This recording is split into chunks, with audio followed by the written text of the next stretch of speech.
Hello friends, welcome everyone. நான் உங்கள் சபரி. கரெக்டா ஜூன் 5ஆம் தேதி 2019வது வருடம் தமிழ்நாடு திண்டுக்கல் மாவட்டத்தில் இருக்க ஒரு கிராமத்து போலீஸ் ஸ்டேஷனுக்கு காலையில 8 மணி பக்கம் ஒரு பெரியவர் வராரு. அவர் கையில ஒரு லெட்டர் இருக்கு, அதுதான் கம்ப்ளைண்ட் லெட்டர். அந்த கம்ப்ளைண்ட் லெட்டரை வாங்கி படிக்கும் போது அவரோட பேர் பாண்டின்னு தெரிய வருது. அவர் கொடுக்கிற கம்ப்ளைண்ட படிக்கும் போது எல்லாத்துக்குமே கொஞ்சம் ஷாக் ஆயிடுச்சு. அவர் என்ன சொல்றாருன்னா, எனக்கு 2 பொண்ணுங்க. மூத்த பொண்ணோட பேரு தமிழரசி, இளைய பொண்ணோட பேரு முத்தரசி. 2 பொண்ணுங்க மட்டும்தான். இளைய பொண்ணான முத்தரசிய கடைசி 2 மாசம் பக்கமாவே காணோம், வீட்டை விட்டு தொலைஞ்சு போயிட்டா, வெவ்வேறு இடங்கள்ல தேனா ஆனா காணோம்னு சொல்லிட்டு ஒரு கம்ப்ளைண்ட தராரு. போலீஸ் இது எல்லாத்தையும் கேட்டோன்னே அவர் மேல சரியான கோபம். முத்தரசிக்கு எத்தனை வயசுன்னு கேட்டாங்க. 20 வயசு. உன் வீட்டுல தங்கி இருக்க 20 வயசு பொண்ணு தொலைஞ்சு போயிட்டான்னு 2 மாசம் கழிச்சுதான் உனக்கு சொல்ல தோணுச்சா? உன் வீட்டுல இருந்து நடந்து வரதுக்கு இவ்வளவு டைம் ஆயிடுச்சான்னு சொல்லிட்டு அவங்க அவ்வளவு கோபமா கேக்குறாங்க. அது மட்டும் இல்லாம அவர் அப்ப குடி போதையில இருந்தார். உண்மையாவே இவரோட பொண்ணு தொலைஞ்சு போயிட்டாங்களா இல்ல குடி போதையில ஏதாவது வளரிட்டு இருக்காரா ஒண்ணுமே போலீஸ்க்கு புரியல. அவர் அடுத்த அரை மணி நேரத்துல அவரோட மூத்த பொண்ணான தமிழரசி அந்த போலீஸ் ஸ்டேஷனுக்கு என்டர் ஆனாங்க. அவங்களும் இந்த கம்ப்ளைண்ட் தான் கொடுத்தாங்க. எங்க அப்பா கொடுக்கிற கம்ப்ளைண்ட் எல்லாமே உண்மைதான்.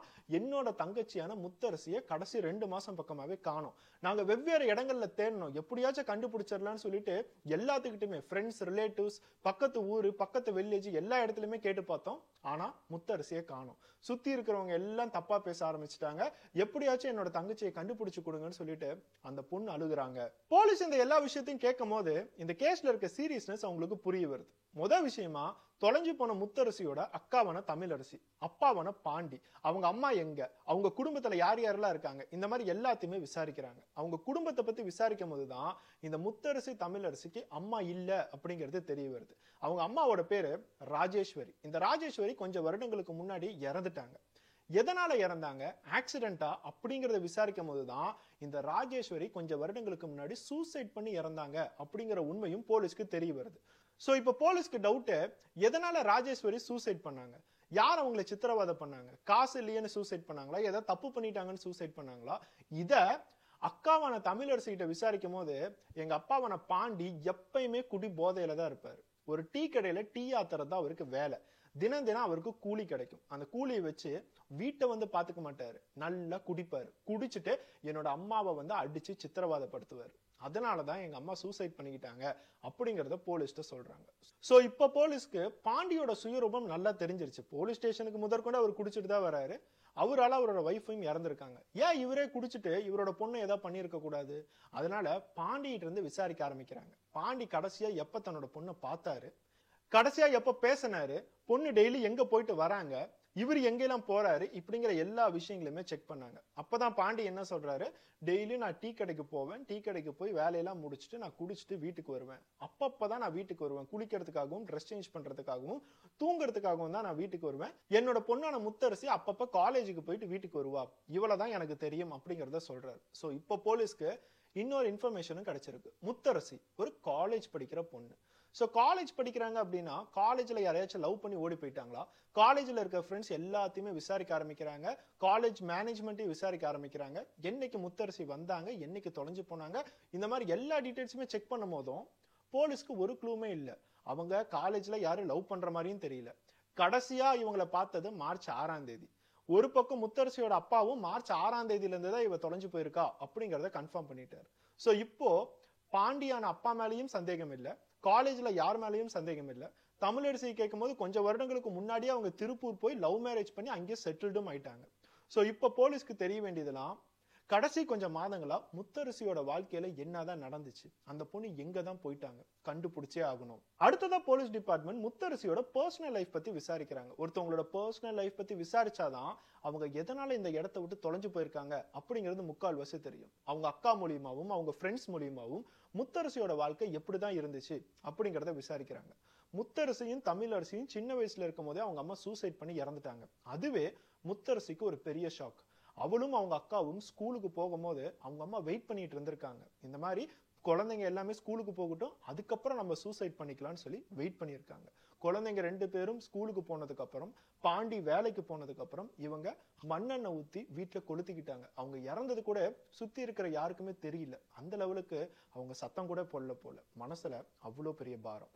ஸ்கூல்லாம் முடிச்சுட்டு வீட்டுக்கு கதவை திறக்கும் போதுதான் அந்த 2 குழந்தைங்களுக்கும் தன்னோட அம்மா கருகி போய் கிடக்குறாங்க அப்படிங்கிற ஒரு ஷாக்கிங்கான விஷயத்தை பாக்குறாங்க. அதே இடத்துல கத்தி கதறி அழுகுறாங்க. இந்த சம்பவம்லாம் நடந்து ரொம்ப நேரம் கழிச்சுதான் வேலைக்கு போன பாண்டியே வீட்டுக்கு வந்தாரு. சுத்தி இருக்கிற எல்லா மக்களுக்குமே அனாதையா விட்டுட்டு போயிட்டாலே, இனிமேட்டு இந்த 2 பெண் குழந்தைங்க தன்னோட அப்பாவான பாண்டிக்கிட்ட எப்படிதான் வளருவாங்க இப்படிங்கறத எல்லாம் சுத்தி பேசிட்டு தான் இருந்திருக்காங்க. இருந்தாலும் அவங்களோட வாழ்க்கை, அவங்களோட தலையெழுத்து அந்த அப்பா கூட தான் வாழ்ந்தாகணும். பாண்டி 2 பெண் குழந்தைங்க, இந்த மாதிரி அவங்களோட லைஃப் போய்கிட்டே இருக்கு. கொஞ்சம் கொஞ்சமா 2 பேருமே வளர்றாங்க.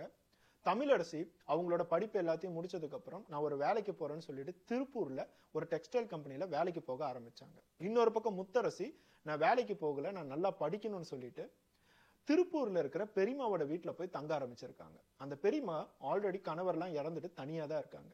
அதனால முத்தரசி வரும்போது அந்த பெரியமா எவ்வளவு முத்தரசியை கவனிக்க முடியுமோ அவ்வளவு நீட்டா கவனிச்சு அவங்க பாட்டுக்கு நல்லபடியா பாத்துக்கிட்டாங்க.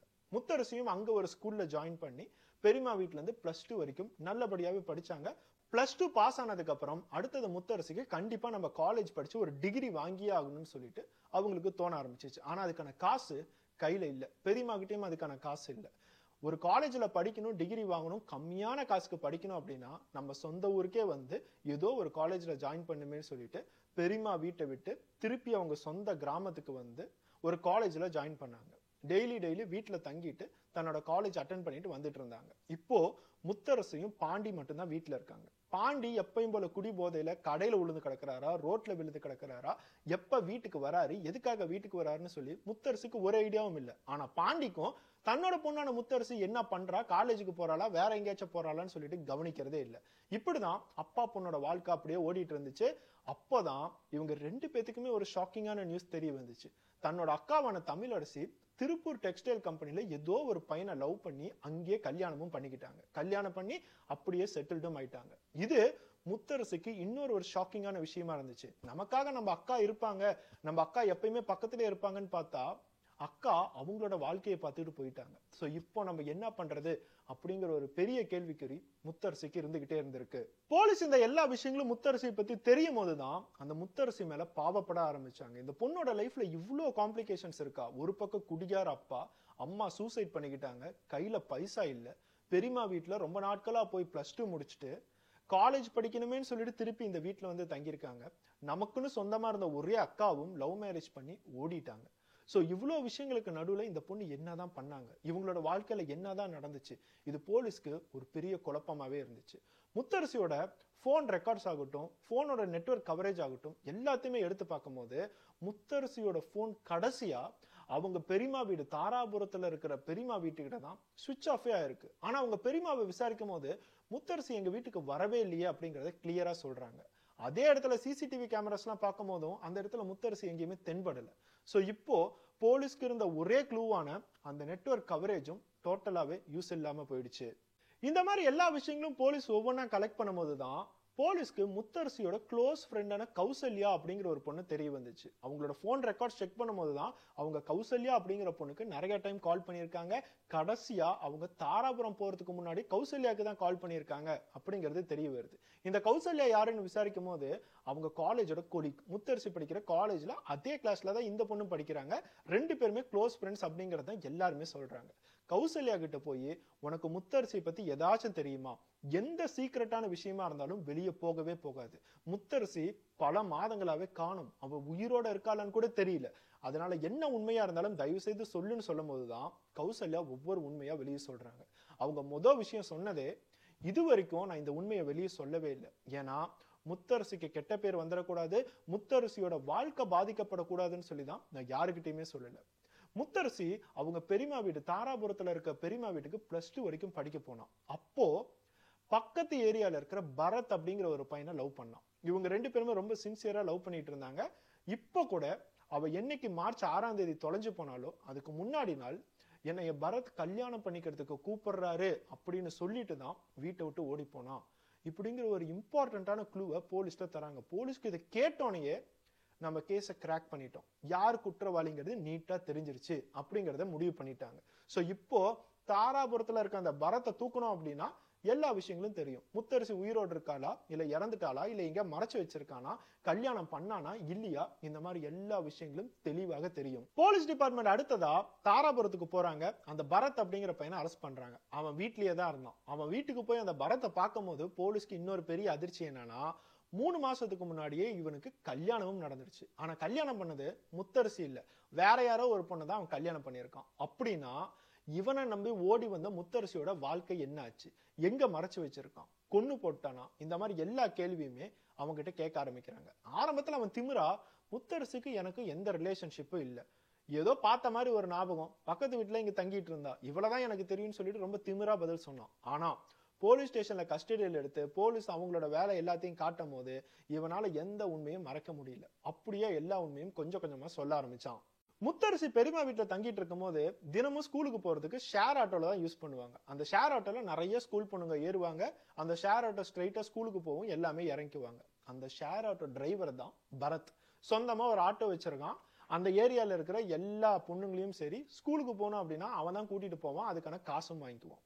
அவனுக்கு ஆரம்பத்திலே முத்தரசியை பார்க்கும்போது ரொம்ப பிடிச்சு போச்சு. இந்த பொண்ணு கூட ஒரு தொடர்பு வைக்கணும்னு சொல்லிட்டு நல்லாவே அவனுக்கு தோணிடுச்சு. ஆனா மனசுக்குள்ளார இந்த பொண்ணு அம்மா இல்லாத ஒரு பொண்ணு, அப்பா வேற ஏதோ குடிகாரனா இருக்கான், இந்த இடத்துல தனியா ஆதரவே இல்லாம பெரியமா கூட தங்கியிருக்காங்கன்னு சொல்லி அவனுக்கு நல்லாவே தெரியும். அதனாலேயே முத்தரசி மேல இன்ட்ரெஸ்ட் காட்ட ஆரம்பிச்சான். போன் நம்பர் எல்லாத்தையும் எக்ஸ்சேஞ்ச் பண்ணா. அடிக்கடி முத்தரசியை சாப்பிட்டாச்சா, நல்லா இருக்கியா, உன் மனசுக்குள்ளார ஏதாச்சும் வேதனை இருக்கா, இந்த மாதிரி எல்லா விஷயங்களும் கேட்க ஆரம்பிச்சான். யாருமே எந்த அன்புமே வீட்டுல தராத போது வெளியே யாராச்சும் அன்பு தந்தாங்க அப்படின்னா மனசு தேடதான் செய்யும். முத்தரசியும் அதே நிலைமைதான். தன்னை இவர் எப்ப பார்த்தாலும் பேசிக்கிட்டே இருக்காரு, என்னை கவனிச்சுக்கிட்டே இருக்காரு, என் மேல அக்கறையா இருக்காருன்னு சொல்லிட்டு அந்த பரத் மேல ஆசை வர ஆரம்பிச்சிச்சு. இவங்க 2 பேரும் மணிக்கணக்கில் பேச ஆரம்பிச்சாங்க. பேச ஆரம்பிச்சது மட்டும் இல்லாம வீடியோ கால் இந்த மாதிரி எல்லா விஷயங்களுமே பண்ணி வெவ்வேறு இடங்களுக்கு போக ஆரம்பிச்சாங்க. 2 பேருமே கடைசியா லவ் பண்றோம் அப்படிங்கிற ஒரு சிச்சுவேஷனுக்கு வர ஆரம்பிச்சாங்க. இவங்களோட லவ் எந்த லெவலுக்கு போயிருக்குன்னா, அடிக்கடி பரத் அவனோட வீட்டுல அப்பா அம்மா இல்லாத போது முத்தரசிய வீட்டுக்கு கூட்டிட்டு போய் பாலியல் உறவு முதற்கொண்டு வச்சிருக்கான். ஆனா இது எதுவுமே முத்தரசியோட ஃபேமிலிக்கும் தெரியாது, இன்னொரு சைடு பரத்தோட ஃபேமிலிக்கும் டோட்டலா தெரியாது. இவங்களோட ரிலேஷன்ஷிப் ஆட்டுக்கும் எப்பயும் போல நாளுக்கு நாள் போய்கிட்டே இருந்திருக்கு. இது எல்லாமே முத்தரசி அந்த +2 முடிக்கிற வரைக்கும் தான். அதுக்கப்புறம் காலேஜ் படிக்கணும்னு சொல்லிட்டு அவங்க ஸ்ட்ரெயிட்டா தன்னோட சொந்த ஊருக்கே வந்துட்டாங்க. சொந்த ஊருக்கு வந்து தன்னோட அப்பா கூட தங்கும் போது இன்னமும் பரத்துக்கு ரொம்ப ஈஸியா போயிடுச்சு. அவளோட அப்பா தான் எப்ப பார்த்தாலும் குடிச்சிட்டு தெருவுல படுத்து கிடக்குறான், கடையில படுத்து கிடக்குறான், இவ தனியா தானே வீட்டுல இருக்கான்னு சொல்லிட்டு அடிக்கடி முத்தரசியை பாக்குறதுக்கும் உறவு வைக்கிறதுக்கும் அவன் தாராபுரத்துல இருந்து டிராவல் பண்ணி திண்டுக்கல்ல இருக்க இந்த சின்ன கிராமத்துக்கு முத்தரசியை பார்க்க வந்திருக்கான். முத்தரசி கூட அந்த சொந்த வீட்டிலே தங்க ஆரம்பிச்சிருக்கான். இந்த மாதிரி இவங்களோட காதல் கதை எப்பயும் போல போய்கிட்டே இருக்கு.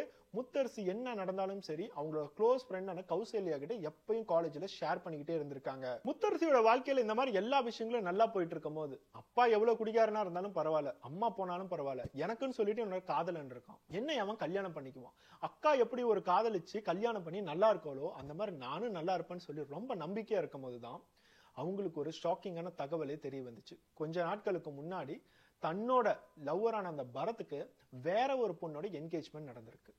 அந்த என்கேஜ்மெண்ட் நடந்ததே கொஞ்ச நாள் கழிச்சுதான் முத்தரசிக்கு தெரிய வந்திருக்கு. உடனே பரத்துக்கு கால் பண்ணிருக்கா.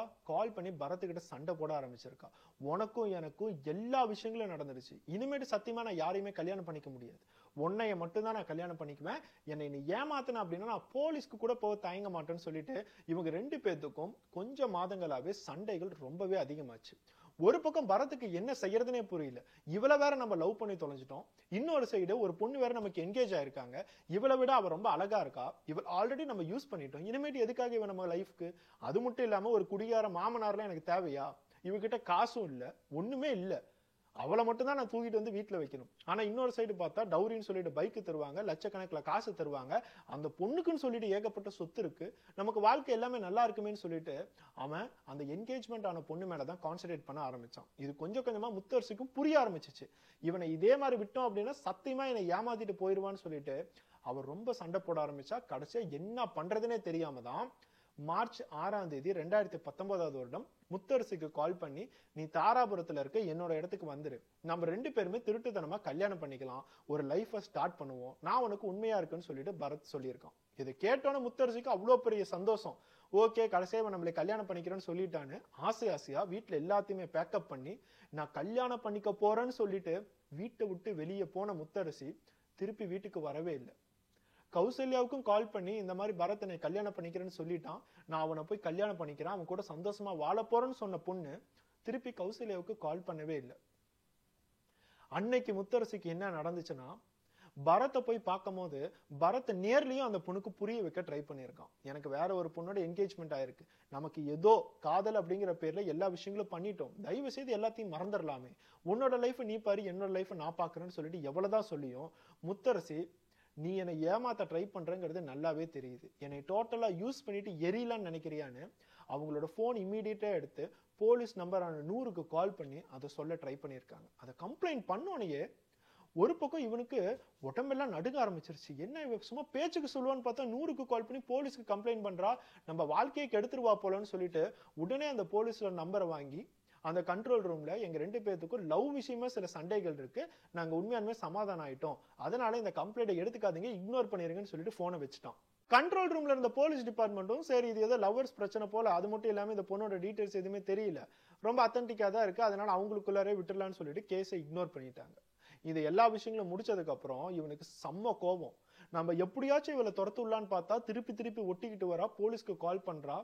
அதனால அதே இடத்துல யாரும் பார்க்காத போது முத்தரசிய அடிச்சே அவன் கொலை பண்ணியிருக்கான். எவ்வளவு அடிக்க முடியுமோ அடிச்சு கடைசியா கழுத்தை நடிச்சு கொலை பண்ணிட்டான். கொலை பண்ணதுக்கு அப்புறம் இப்ப அவனுக்கு ஒரு பக்கம் எனக்கு என்கேஜ்மெண்ட் ஆயிருக்கு, அடுத்த 2-3 மாசத்துல கல்யாணம், இன்னொரு பக்கம் இந்த மாதிரி கேஸ்ல மாட்டினேன் அப்படின்னா சத்தியமா அந்த கல்யாணமே நின்றும், அந்த இடத்துல ஒரு அழகான பொண்ணு வேற இருக்கு, அது வேற எனக்கு கிடைக்காம போயிடும், அதனால இந்த டெட் பாடியை எப்படியாச்சும் டிஸ்போஸ் பண்ணணும்னு சொல்லிட்டு அவனோட அப்பா அம்மாவுக்கு கால் பண்ணியிருக்கான். அவன் அப்பா அம்மாவுக்கு கால் பண்ணி இந்த மாதிரி இந்த பொண்ணை நான் கொலை பண்ணிட்டேன், எப்படியாச்சும் இந்த டெட் பாடியை மறைக்கணும்னு சொல்லிட்டு அவங்க அப்பா அம்மாட்ட கேட்டிருக்கான்.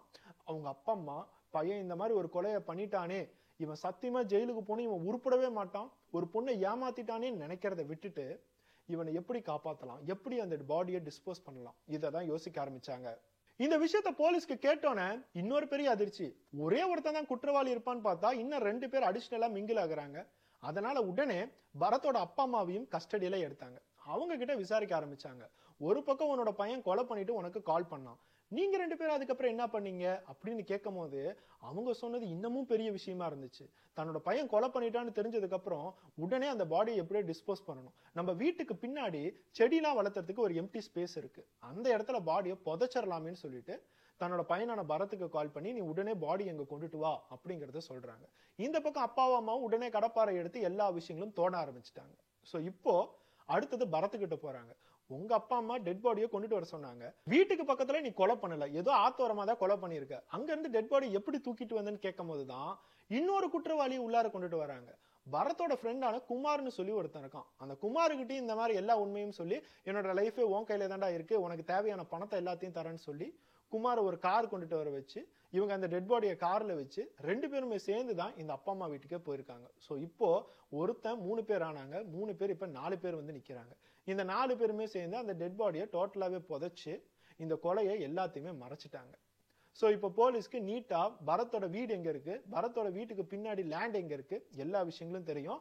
பரத்தை கையோட கூட்டிட்டு போய் அவன் எந்த இடத்த சொல்றானோ அது அப்படியே தோன்றாங்க.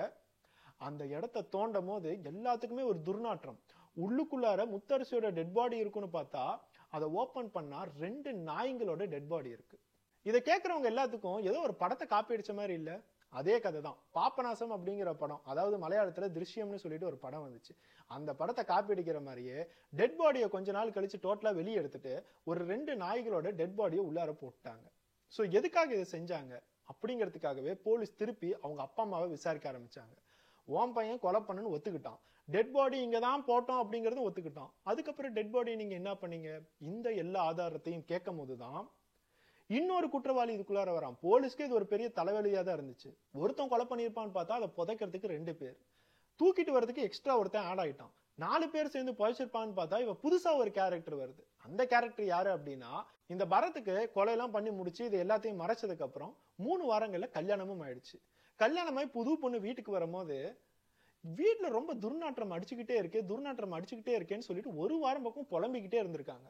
அவங்களுக்கு ஏதோ பாக்குற மாதிரி தெரியுது, வீட்டுல சந்தோஷமாவே இருக்க முடியல, வீட்டுல எல்லா கெட்டதும் நடக்குது. அதனால இவங்களோட பரம்பரை ஜோசியரை வீட்டுல கூட்டிட்டு வந்து உட்கார வச்சிருக்காங்க.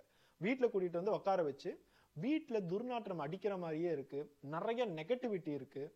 கொஞ்ச நாளைக்கு முன்னாடி இந்த மாதிரி ஒரு விஷயம் நடந்துச்சு, அந்த டெட் பாடியை நாங்க வீட்டுக்கு பின்னாடி இருக்க நிலத்துலதான் புதைச்சிருக்கோம், இந்த மாதிரி எல்லாத்தையுமே ஜோசியர்கிட்ட சொல்லியிருக்காங்க.